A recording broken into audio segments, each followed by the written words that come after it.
ഇന്ന് ലോകത്തിന്റെ പല ഭാഗങ്ങളിലും വിഷു കാര്യമായിട്ട് ആഘോഷിക്കുന്ന മലയാളി സുഹൃത്തുക്കളെ, നിങ്ങൾക്ക് കാര്യമായ വർദ്ധിത വീര്യത്തിൽ നമ്മുടെ വിഷു ആശംസകൾ നേരുന്നു. അപ്പോ നമ്മുടെ ഇന്ന് നിങ്ങൾക്കറിയുന്ന പോലെ വയനാട്ടിൽ നമ്മുടെ പര്യടനം 2ാം ദിവസമാണ്. ഇന്ന് ഈ പര്യടനം വയനാട്ടിൽ അവസാനിക്കും. അടുത്തത് നമ്മൾ കോഴിക്കോടേക്ക് നീങ്ങും. കേരളത്തിലെ വിവിധ ജില്ലകളിലൂടെ 30 ദിവസം നീണ്ടു നിൽക്കുന്ന 14 ജില്ലകളിലുള്ള പര്യടനത്തിന്റെ വയനാട്ടിലെ 2ാം ദിവസമാണിന്ന്. ഒരിക്കലും അല്ലെ നമ്മൾ പ്രതീക്ഷിക്കാത്തത്ര വരവേൽപ്പാണ് ഇതിന് ലഭിച്ചുള്ളത്. മാത്രമല്ല വയനാട്ടിലെ ആളുകളൊക്കെ തന്നെ ഇതിനെക്കുറിച്ച് വളരെ അവബോധമുള്ള ആൾക്കാരാണെന്നും നമ്മൾ അറിയുന്നു. നമുക്ക് വേണമെങ്കിൽ ഇവരോടൊക്കെ ഒന്ന് ചോദിക്കാം അല്ലേ? തീർച്ചയായും. എടാ, വിഷു ഒക്കെ എങ്ങനെ? രാവിലെ ക്ഷേത്രത്തിൽ പോയോ? ഇവിടുത്തെ അടിപൊളിയാണ് വിഷു. അടിപൊളിയാണ് അല്ലെ? വിഷു കാര്യമായിട്ട് ആഘോഷിക്കുന്നുണ്ടോ? നമ്മുടെ സ്ത്രീജനങ്ങളൊക്കെ എന്ത് പറയുന്നു? രാവിലെ എഴുന്നേറ്റു അല്ലേ? എന്തൊക്കെയാ പരിപാടി വിഷുവായിട്ട്? വിഷു കണി വെച്ചു, സദ്യ ആക്കണം. എല്ലാരെയും തൊഴിച്ചോ? എന്തോ വിഷു കണി കണ്ടോ എല്ലാവരും? എല്ലാരും കണ്ടു. എല്ലാരും സുഖായിരിക്കുന്നു. ഏത് ക്ഷേത്രത്തിലാ പോയത്? ഇവിടേക്കായിരുന്നു എത്തിയത്. Okay okay. മഹാഗണപതി ക്ഷേത്രത്തിന്റെ മുന്നിൽ നമ്മൾ നിൽക്കുന്നത് അല്ലേ? ഒരു ഗണപതി വട്ടം.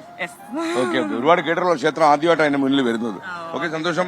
അപ്പൊ happy Vishu. Same to same to. താങ്കളുടെ പേരെന്താ? ആരതി. താങ്കളുടെ? നിങ്ങളെ എന്തെങ്കിലും സൗഹൃദം ഉണ്ടോ? ഓക്കെ, കണ്ടപ്പോ എനിക്ക് തോന്നി ചെറിയൊരു ലോഹി ഉണ്ടെന്നുള്ളത്. എന്തൊക്കെയാ? ഹാപ്പി വിഷു എല്ലാം. Same to you, same to you. Okay. അപ്പൊ ഇങ്ങോട്ട് നിന്നല്ലോ. ഇവിടെ താമസിക്കുന്നു? ഇവിടെ ടൗണിൽ തന്നെ. എന്റെ പേര് ലെനിഷ. ഇന്നിപ്പോ വിഷുവായിട്ട് എന്തൊക്കെയാ പരിപാടി? ഇങ്ങോട്ട് നിന്നുള്ളൂ. എന്തൊക്കെയാ പരിപാടികള്? ഇന്ന് സാധാരണ പോലെ രാവിലെ കണി കണ്ടു, അമ്പലത്തിൽ വന്നു. ഇപ്പൊ അടുത്ത സദ്യയുടെ പരിപാടികള്. സാധാരണ ഇവിടെയൊക്കെ സദ്യ കാര്യമായിട്ട് ഗംഗേമമായിട്ട് നടത്തുവോ? വളരെ സന്തോഷം. വിഷു വന്നോ? ഓ, വിഷു വന്നു. ഹാപ്പി വിഷു. എല്ലാവർക്കും ഹാപ്പി വിഷു. ക്ഷേത്രത്തിന്റെ ഭാരവാഹികളോട് നമുക്കൊന്ന് ചോദിക്കാം. ഹാപ്പി വിഷു എല്ലാവർക്കും. വിഷു ആശംസ.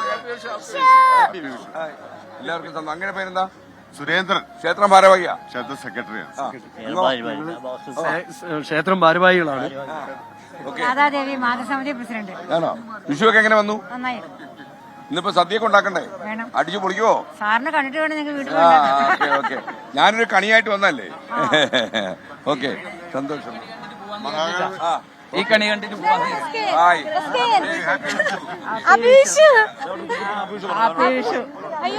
സാറിനെ കാണാൻ കുറെ ആഗ്രഹിച്ച. സുഖാണോ?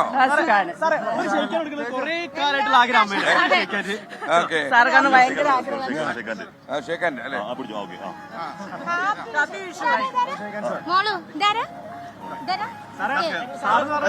ഇന്നലെ ഒരു MDMA സപ്പോർട്ട് ചെയ്ത് കൊടുത്തേ കിട്ടുമെന്നൊരു പേടിയുണ്ട്. നമ്മള് ബൈക്കിൽ അമ്മയ്ക്ക് വിഷുവൊക്കെ എങ്ങനെയുണ്ട്? ഉഷാറാണോ? ബത്തേരി മഹാഗണപതി ക്ഷേത്ര സമിതിയുടെ പരിപാടിക്ക് എല്ലാവിധ സ്വാഗതവും എല്ലാവിധ സപ്പോർട്ടും നമ്മുടെ ആളുകളോടൊക്കെ പറയുന്നുണ്ടോ? പറയുന്നുണ്ട്. അമ്മ കാര്യമായിട്ട് പറയണം. സിറ്റുവേഷൻ മോശമാ.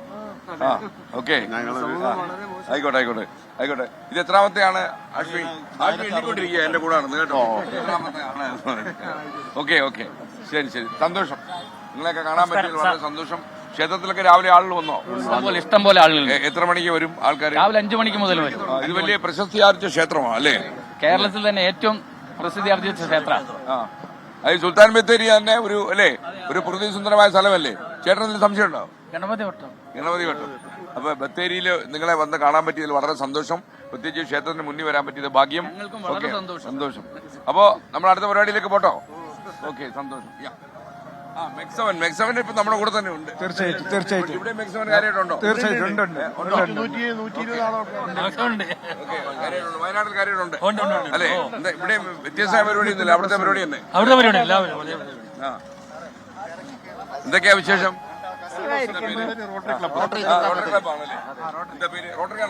റോട്ടറിയാണ്. ജെസ്സി. ഓക്കെ, വിഷു എങ്ങനെയുണ്ട്? വിഷു ആഘോഷിക്കില്ല ഈ ഭാഗത്തൊക്കെ? വിഷു നല്ല വയനാട്ടുകാർ എല്ലാ സംഭവം നന്നായിട്ട് ആഘോഷിക്കുന്ന ആൾക്കാരാണ്. അതെ, എനിക്ക് മനസ്സിലായത്. കാരണം കണ്ണൂർ, കാസർഗോഡ്, വയനാട്. സാറിനെ കണ്ടിട്ട് ഇവിടെ വന്ന് വിഷു കൂടാണെന്നോ ഞങ്ങൾ ഇന്നലെ മുതൽ ഒരുങ്ങിയിരിക്കുകയാണ് സാറേ. അങ്ങ് സഫാരി ചാനലാണോ? അതെ, ഞാൻ KSRTC ഡ്രൈവറാണ്. സാറിനെ കാണാൻ വേണ്ടി നമ്മുടെ KSRTC ഡ്രൈവറാണ്. അല്ല, ഞാൻ വിചാരിച്ചു സന്തോഷം. അങ്ങനെ ഒരു സുഹൃത്താണ്. സഫാരിയുടെ ആളാണോ? ഡോക്ടറെ നമസ്കാരം. ഡോക്ടറെ, വിഷു ആശംസകൾ. ഹാപ്പി വിഷു. അപ്പൊ എന്തായാലും ക്ഷേത്രത്തിലൊക്കെ പോയി വിഷു അല്ലേ? ഹാപ്പി വിഷു. ഞങ്ങളുടെ സ്ഥിരം 24 ആൾക്കാരാ ആ 24 നിങ്ങള് 24ന്റെ വിഷു കണിയാ നിങ്ങളൊക്കെ. ഓക്കെ, ഒരുപാട് സന്തോഷം കേട്ടോ. ആ ഓക്കെ, നമുക്ക് അവിടെ നിന്ന് പോയാലോ? ഞാൻ അങ്ങോട്ട് വരാം. ആ ഓക്കെ, ഒരു ജസ്റ്റ് ഒറ്റ വാർത്ത പോയേക്കാം നമുക്ക്. ആ അപ്പൊ ഓക്കെ. ഓക്കെ, അപ്പൊ പ്രിയപ്പെട്ട പ്രേക്ഷകരെ, ട്രാഫിക് ബ്ലോക്ക് ഉണ്ടാക്കരുത്. ഗണപതി വട്ടത്ത് നട റോഡിൽ നിന്നും എല്ലാ പ്രേക്ഷകർക്കും ഹലോ. വിശ്വാസം. ഓക്കെ. ഓക്കെ, സന്തോഷം നിങ്ങളെയൊക്കെ കാണാൻ പറ്റുന്നില്ല. വിഷു ഒക്കെ നിങ്ങൾ ആഘോഷിക്കുമോ? ആണല്ലേ? നിങ്ങൾ കുറച്ച് നേരത്തെ വന്നോ? അയ്യോ, ഞാൻ അറിഞ്ഞില്ല കേട്ടോ നിങ്ങൾ ഇവിടെ നിൽക്കുന്ന കാര്യം. മെക്സവൻ 6 മണിക്ക്, അത് കഴിഞ്ഞിട്ട് ആണോ? മെക്സവന്റെ ആൾക്കാരാണോ? ഓ, അത് ശരി. നമ്മള് പോകുന്ന സ്ഥലത്തെല്ലാം മെക്സവനുണ്ട്. ഇവരെല്ലാം കോഴിക്കോട് വരുന്നുണ്ടോന്ന് അറിയണം നമുക്ക്. അല്ലേ? കോഴിക്കോട് നിങ്ങളൊക്കെ കോഴിക്കോട് വേണം. അമ്മമാരെ അവിടെ ആവശ്യമുണ്ട്. ഉമ്മമാരൊക്കെ പറഞ്ഞാലേ ഉമ്മമാര് മര്യാദരാമന്മാരാവും. അതുകൊണ്ട് നിങ്ങളെല്ലാം കോഴിക്കോട് വരണം കേട്ടോ. ഓക്കെ, കോഴിക്കോട് വരുവോ? ഓ ഉണ്ടല്ലേ? അപ്പൊ ഇതെന്നാ ഡേറ്റ് മറന്നു പോയല്ലോ? കോഴിക്കോട് ഡേറ്റ് മറന്നു. കോഴിക്കോട് നമ്മളെ 20 കണ്ടോ? ചേട്ടൻ മറന്നു. ചേട്ടന്റെ പേരെന്തുവാ? ഈ ചേട്ടന്റെ പേര് നോട്ട് ചെയ്തേ. ഫാദറെ നമ്മൾ നേരത്തെ കണ്ടു അല്ലേ? ഫാദറെ മറക്കത്തില്ല. ഫാദറെ, നമ്മുടെ വിഷുവിനെ കുറിച്ചൊന്ന് പറഞ്ഞാലോ? ഇപ്പൊ എല്ലാം മതസഹിഷ്ണുതയ്ക്ക് വളരെ കേൾവിക്കേണ്ട സ്ഥലമല്ലേ വയനാടെന്ന് പറയുന്നത്? ലഹരിനെ കുറിച്ച് പറഞ്ഞപ്പോഴേ, ലഹരിയെ കുറിച്ച് പറഞ്ഞാൽ മതി. എന്റെ പേര് ഫാദർ ഡേവിഡ് ആണെങ്കിൽ, ഞാന് നമ്മുടെ 24-ലെ സുജിത് സാർ വിളിച്ചിട്ടാണ് വരിക. ഓക്കെ. അപ്പൊ അങ്ങേ സ്നേഹത്തോടുകൂടി വയനാട് ജില്ലയിലേക്ക് സ്വാഗതം ചെയ്യുന്നു. ഞാനിവിടെ 3 സംഘടനകളുടെ പ്രതിനിധിയായിട്ട് നിൽക്കുക. ഒന്ന് നമ്മുടെ മലങ്കര കത്തോലിക്ക സഭ ബത്തേരി രൂപതയുടെ ശ്രേയസ് എന്ന് പറയുന്ന NGO-ന്റെ ഡയറക്ടറാണ്. നമ്മളിപ്പോ 6 ജില്ലകളായിട്ടാണ് പ്രവർത്തിക്കുക. നമ്മൾ 46 വർഷമായി നമ്മുടെ ശ്രേയസ് NGO പ്രവർത്തിക്കാൻ തുടങ്ങിയിട്ട്. നമ്മൾ ലഹരിയുമായി ബന്ധപ്പെട്ട് നമ്മൾ കുറെ ക്യാമ്പുകൾ നടത്തിയിട്ടുണ്ട്. ഇപ്പോ റീസെന്റ് നമ്മൾ ഫോം ചെയ്തൊരു കൺസെപ്റ്റ് ഉണ്ട്, എന്റെ ഗ്രാമം ലഹരി വിമുക്ത ഗ്രാമം. അത് നമ്മൾ ചെയ്തുകൊണ്ടിരിക്കുന്നു. അതിന്റെ ഭാഗമായിട്ടാണ് ഈ കഴിഞ്ഞ ദിവസം ശനിയാഴ്ച പുൽപ്പള്ളിയിൽ വെച്ച് 24 ന്യൂസ് കവർ ചെയ്തൊരു പ്രോഗ്രാം ഉണ്ടായിരുന്നു, യുവജനങ്ങളെ അണിനിരത്തിക്കൊണ്ട്. അത് 1ാമത്തെ പ്രോഗ്രാമാണ്. പിന്നെ ക്യാരിറ്റാസ് ഇന്ത്യയുടെ സപ്പോർട്ടോടുകൂടി നമ്മൾ കേരളത്തിൽ 5 ജില്ലകളിൽ തമിഴ്നാട്ടിൽ 1 ജില്ലയും കൂടെ ചെയ്യുന്നതാണ് സജീവം ആന്റി ഡ്രഗ് ക്യാമ്പയിൻ. അതോടൊപ്പം തന്നെ നമ്മളിപ്പോ കേന്ദ്ര ഗവൺമെന്റിന്റെ നിങ്ങളുടെ ക്യാമ്പയിന് സ്വാധീനം ഉണ്ടാക്കാൻ കഴിയുന്നുണ്ട്? തീർച്ചയായിട്ടും. ആൾക്കാർ കുറേ ശരി മാറുന്നുണ്ട്. കാരണം അതായത് നമ്മള് പണ്ട് ഒരു കഥ കേട്ടല്ലേ, ഇന്നലെ ഞങ്ങളെ MDMA കക്ഷിയിലെ കണ്ടുമുട്ടി വിൽപ്പനക്കാരെ. അവർക്ക് ഇത് എളുപ്പമൊന്നും മാറാൻ തകരല്ല.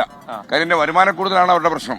വേറെ എന്തോ പണി ചെയ്യുമെന്നാ ചോദിക്കുന്നത്. അല്ല, ഈ സംഘടനകളെ സംബന്ധിച്ച് അവരെ സപ്പോർട്ട് ചെയ്യണം. കാരണം ഈ ആന്റി ഡ്രഗ് ക്യാമ്പയിൻ നടത്തിയത് മാത്രം പോരാ, അവർക്ക് സംരംഭം തുടങ്ങാനോ അല്ലെങ്കിൽ അത് മാറാനുള്ള സംവിധാനമൊക്കെ നമ്മൾ ഒരുക്കി കൊടുക്കണം. ഓക്കെ. Thank you father. വളരെ സന്തോഷം. അപ്പൊ നല്ല വിശേഷം. ചേട്ടാ, മെക്സവൻ എങ്ങനെയുണ്ട് ചേട്ടാ?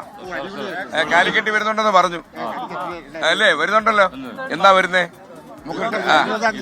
അല്ല, ഡേറ്റ് മറന്നു പോകുന്നു അല്ലേ? ഫൈനലാണോ? അവിടെ ഫൈനൽ മഹാസമ്മേളനം അന്നാണ് നമ്മൾ വിളിച്ചു പറയുന്നത്. എല്ലാ MDMA-ക്കാരും നാട് വിട്ടോളാം. വണ്ടിക്കൂലിയോ? ചേട്ടാ, വണ്ടിക്കൂലിക്ക് എത്ര ക്ഷാമോ ചേട്ടന്? ഞാനോ? ചേട്ടന് വണ്ടിക്കൂലി തരും. ചേട്ടന് വണ്ടിക്കൂലിക്ക് ക്ഷാമം ഉണ്ടെങ്കിൽ തരും. ഓക്കെ. ലൈബ്രറി കൗൺസിൽ സെക്രട്ടറിയാണ്. ഞങ്ങൾ 100 കേന്ദ്രങ്ങളിൽ കഴിഞ്ഞ ആഴ്ച ഇവിടെ ലഹരി വിരുദ്ധ സദസ്സ് നടത്തി. ഒരു ദിവസം ഈ കഴിഞ്ഞ ആഴ്ച 24-ന്റെ ഈ ഒരു ഇടപെടൽ